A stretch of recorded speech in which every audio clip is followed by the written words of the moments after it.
سواء اجهزه فنيه، كل مسؤول وكل مدرب وكل لاعب بيسلم المهمه اللي قبليه، وكلهم هدفهم هو اسعاد الملايين.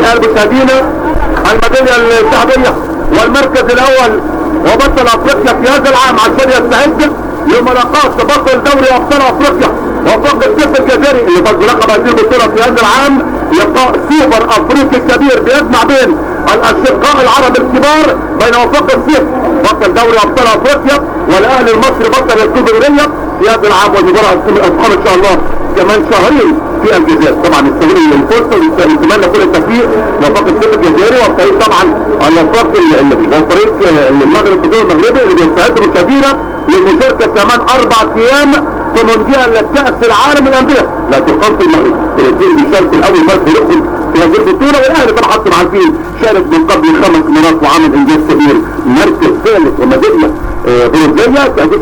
يعني طبعا المهندس محمود طاهر رئيس النادي طبعا وزير الشباب هذا الرجل المحترم المهندس خالد عبد العزيز، وطبعا الميداليه الذهبيه ومركز اول لمصر، مركز اول لمصر، مركز اول لمصر. والنهارده والحمد لله 6 ديسمبر 2014 يوم فرحه وسعاده. النهارده في القاهره فرح، في اسكندريه سعاده، في الشرقيه في الزقازيق ما اقولكش ما عدلكش، في المنوفيه ما تقوليش، في المنوفيه ما احكيلكش. النهارده في كل محافظه في جمهوريه مصر العربيه النهارده كله بيقول اهلي اهلي اهلي. يعني طبعا كل التحيه كل التاج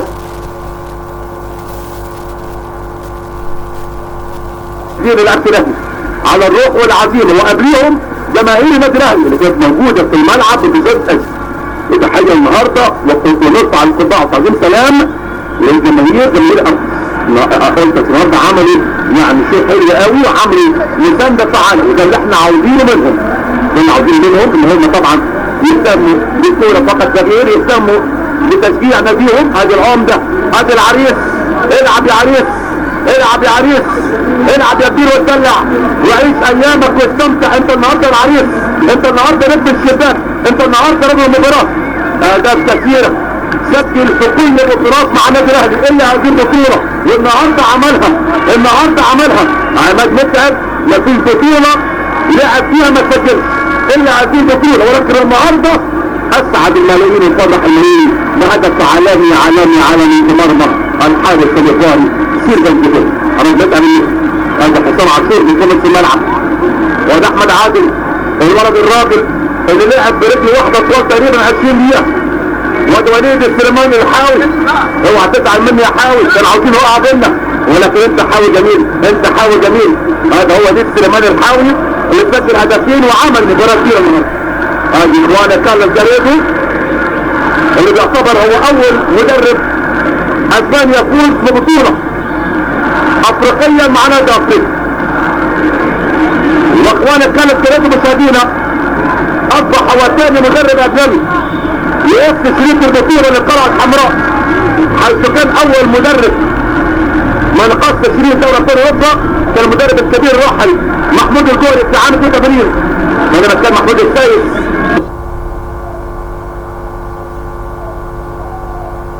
هو اول من قصد شريك كاس افريقيا للانديه ابطال الكؤوس في عام 84.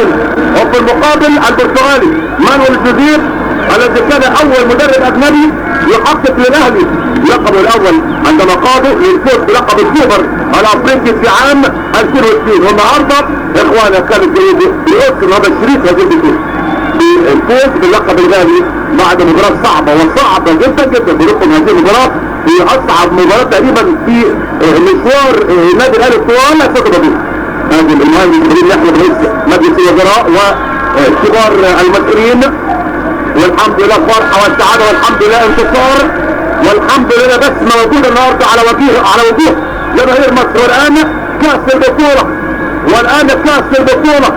البطل هو فريق مصري، البطل هو النادي الاهلي، هو بطل هذه البطوله في هذا العام في عام 2004 كاس البطوله وحسام غالي وكاس البطوله. 1000 مليون مبروك، مليون مبروك للنادي الاهلي وجماهيره العظيمه. هذه البطوله، هذه كاس البطوله. الاهلي المصري هو الزعيم، هو الكبير، هو بطل الكاس المدنية الأفريقية لعام 2014 في إنجاز كبير، بل في إعجاز كبير في تاريخ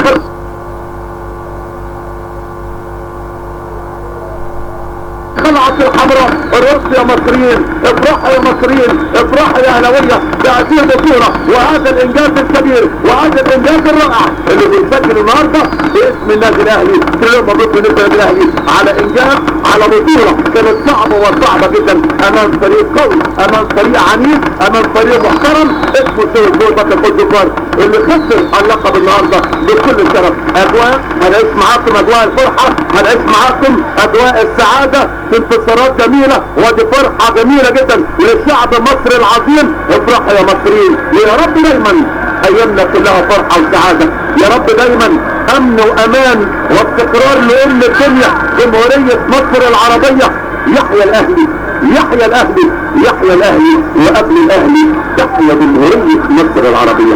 اعزائي المشاهدين بشكركم، تقبلوا تحياتي وشكرا على حسن المشاهده، واتمنى ان اكون قد وفقت بالتعليق على هذه المباراه.